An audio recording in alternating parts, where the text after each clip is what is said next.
تاع الجزائر في جديد الجزائر ما عندناش حق يقولوا لنا خويا نعطوهم الوثائق تاع الجزائر نعطوهم كل شيء بلي حنا مانا جزائريين حنا جايين بوليزارو ولا اجنبيين باغي نطلبوا اللجوء من الجزائر.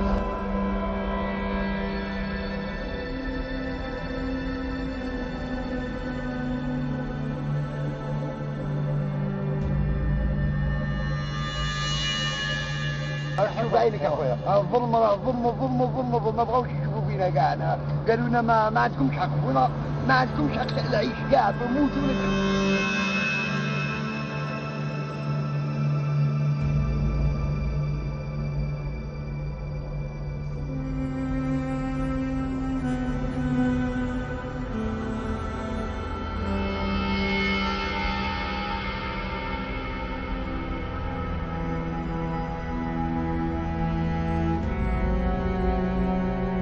العام اللي 4 جاه واحد الشرطي كانوا 3 شرطيين وجاه واحد قال له لو كان نطلعك نذلك 5 مرات هو يقول انا لازم الاول بالحلال جيت انايا شكون هو مو لازم الاول بالحلال وجيت انا رفدت ديك الطابله وحاول الصوره ونهار الخميس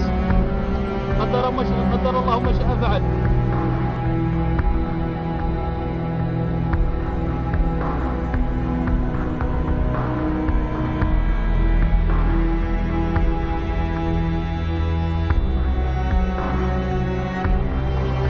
وخرج لنا هذا المسلم الوالدين المالك هذا بالجماعه خرج لنا هنايا قال لنا والله مات الدواء امام الضرب مش عارف هذا يا جماعه.